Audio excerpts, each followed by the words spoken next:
자, 지금 기자에 대해서 쭉 설명을 드렸는데 이렇게 기자에 대해서 설명을 드린 이유가 있어요. 그것이 바로 한국의 문자다 이런 얘기를 하기 위해서 설명을 드렸어요. 그러면 왜 한국의 문자라고 볼 수 있느냐 하면은 그것을 다음 나오는 기자를 가지고 설명이 가능합니다.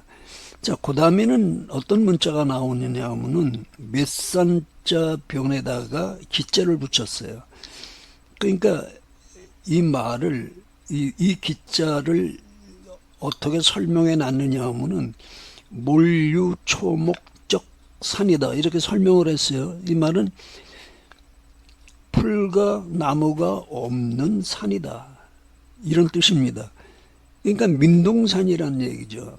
그러니까 몇산변에 쓴 기자는 민둥산 기자가 됩니다. 자, 민둥산, 우리가 홍산을 볼 적에 홍산이 민둥산이라고 알 수가 있죠. 나무가 없잖아요. 우리가 사진을 보면. 그래서 이 산이 바로 홍산을 의미한 산이 아닌가 이런 생각이 듭니다. 자, 그 다음에 또 어떤 문자가 이제 소개가 되느냐 하면은 기자가 아니고 뱀사자 밑에다가 산자를 쓴 기자가 소개가 돼요. 그러니까 이 산은 어떤 산이냐 하면은 풍이족이 사는 산이다 이렇게 해석할 수가 있어요. 그러니까 뱀사자 밑에 몇산자를 쓴 그 기자는, 그러니까 여기서 우리가 풍이족이 홍산에 살았다는 결정적인 증거가 이 문자에 들어있다 이렇게 볼 수가 있습니다. 그런데 이것을 중국의 그 학자들이 어떻게 얘기를 해놨냐면은 옥으로 만든 뱀과 용이 출토된 곳을 풍이부락이라고 이 사람들이 붙였어요. 이름을. 그러니까 풍이부락을 이름을 붙인 곳이 우리말로 하면 그게 이제 풍이족의 마을이다 이렇게 얘기할 수가 있죠. 자, 그 다음에는 몇산자 위에다가 즉자를 올려놨어요. 그러니까 즉곧 이런 뜻이죠. 그러니까 이 몇산자 위에 올려놓은 즉자는 보면은 간자에다가 읍자가 이렇게 붙어 있어요. 그러니까 이 말은 동북 간방에 이 산이 있다 이런 뜻이에요. 그리고 읍은 여기가 마을이 아니라 국가라는 뜻이에요. 읍 규모의 국가라는 뜻. 그러니까 풍이족의 나라가 바로 홍산에 있는데 그 규모가 일개 읍 정도의 규모였다 이렇게 우리가 볼 수 있습니다. 그러니까 이 문자도 대단히 중요한 문자다 이렇게 설명이 가능하죠. 자, 여기 사진이 나옵니다. 이 사진이 바로 홍산에서 발굴된 그 천재단이에요. 그러니까 이것은 풍이족이 천재를 지낸 산이다 이렇게 볼 수가 있는 곳이죠. 그러니까 홍산이 풍이족이 천재를 지냈는데 그럼 누가 지냈냐? 바로 기성을 가진 사람들이 천재를 지냈다 이렇게 볼 수가 있습니다.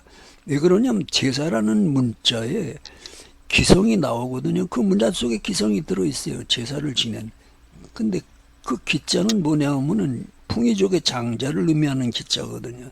그러니까 이건 뭐 틀림이 없다 이렇게 볼 수가 있죠. 자, 그 다음에는 이제 그 홍산에서 출토된 그런 옥기류를 여기 소개했어요. 위에 소개한 세 개는 맨 왼쪽 것이 그게 봉황새를 상당히 추상화시킨 옥기예요.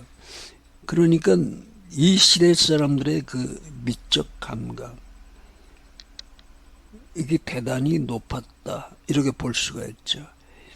자, 그 다음에 가운데 있는 날개 달린 옷, 이 가운데 옷은 이게 말하자면은 두루마기다 이렇게 볼 수 있어요.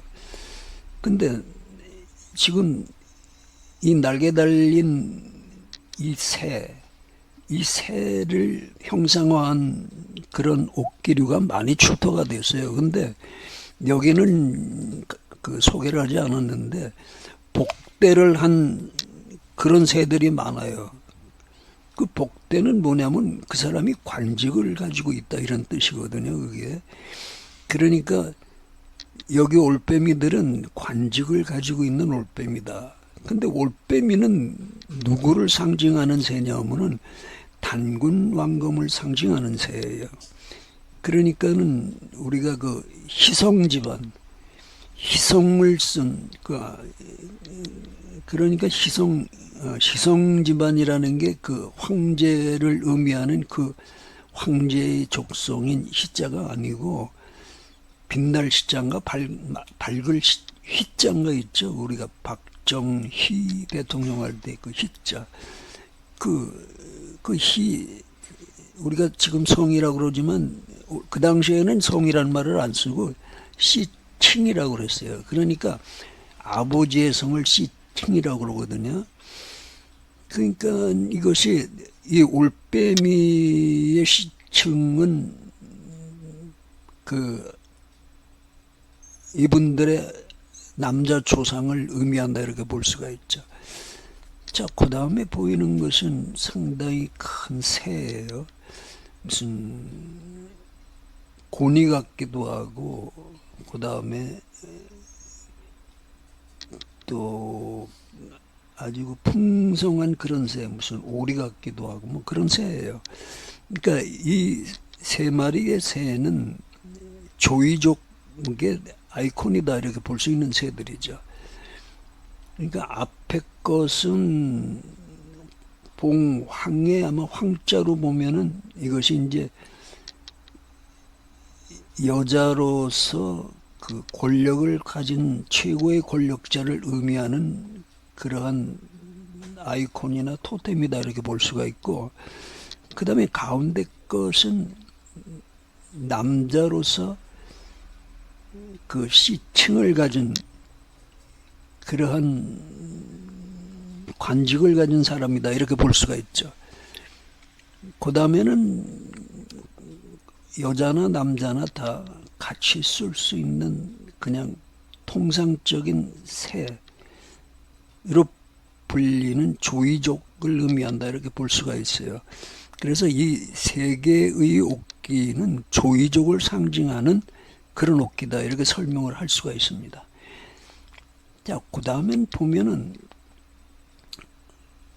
뱀이 나와 있어요. 근데 맨 왼쪽의 뱀은 이것을 저룡이라고 그래요.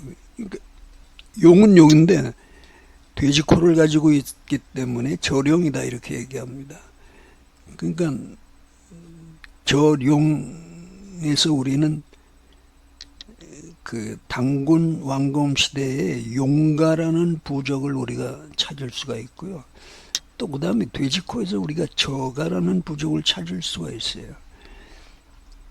그러니까 여기는 단군 왕검이 태어나는 그런 조상이 되는 그런 아이콘이 되는 그 뱀과 용으로 표현된 옥기류다 이렇게 볼 수가 있죠. 자, 그 다음에는 역시 뱀이 나와요. 뱀이 나오는데 머리는 이게 뱀의 머리가 아니에요. 용의 머리지. 그러니까 용두사신이 되는 거죠. 자, 용두사신이 고구려 벽화에 가서는 이것이 임두사신으로 바뀌죠. 그러니까는 이것은 바로 그 풍이족의 조상을 이렇게 형상화한 것이다 이렇게 볼 수가 있어요. 근데 그 다음은 이게 아마 해골 같은데 이건 여기 아마 잘못 끼워놓은 것이 아닌가 이렇게 생각이 됩니다.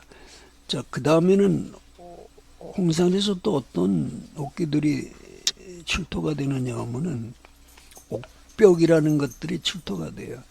그러니까 이것은 풍이족과 조이족이 완전히 하나의 부족으로 서로 그 융합이 됐을 적에 이러한 그 옥기들이 나온 것이 아닌가 이렇게 생각이 됩니다. 자, 그래서 이 몇산자 후에 기자가 들어있는 이 문자 또는 멸산자 후에 파자가 있는 문자. 파자는 이게 한인 천재를 의미하죠.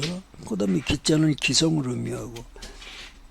자, 풍이족에서 이분들이 상당히 그 세력을 잡고 있었던 인종이다 이렇게 볼 수가 있습니다.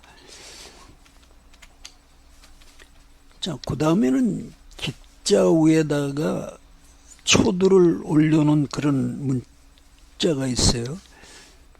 이 초두를 올려놓은 문자를 하나는 수수, 그러니까 고량으로 얘기가 되고, 또 하나는 그 기장으로 얘기가 됩니다.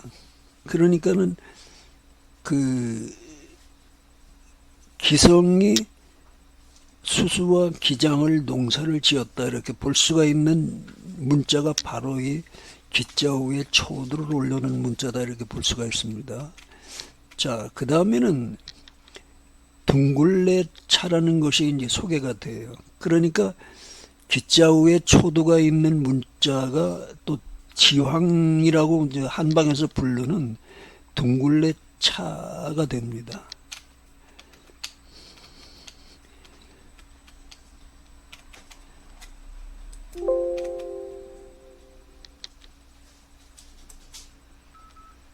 맞죠? 됐다. 예. 여기 없어졌네.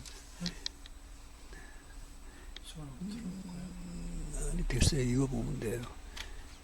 자, 그 다음에는 말씀변에 우리가 그 삼갈 기자가 들어있는 문자가 나옵니다. 자, 이 문자는 이게 상당히 발전된 문자다 이렇게 볼 수가 있어요. 그러니까는 파생 문자가 지금 2개가 나왔다 이렇게 볼 수가 있죠. 그러니까 기록한다는 기자하고 그 다음에 상간다는 기자하고, 그러니까 상간은 기록을 했다는 이런 의미가 있는 문자가 여기 나오는군요. 그것을 우리가 계도한다, 무슨 경계한다, 뭐 이런 뜻으로 우리가 이렇게 해석을 할 수가 있죠. 자, 그래서 이게 국가가 없으면은 이런 문자가 나올 수가 없다고 볼 수가 있죠.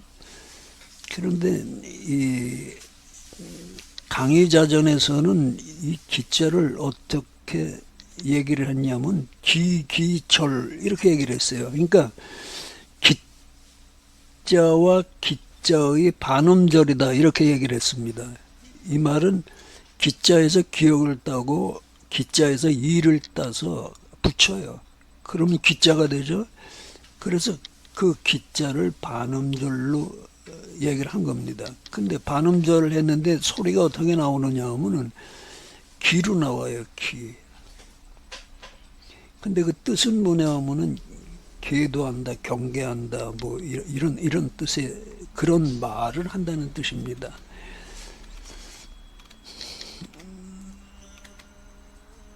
자, 그러니까 기자는 여기까지 이제 설명을 끝내기로 하겠습니다. 그래서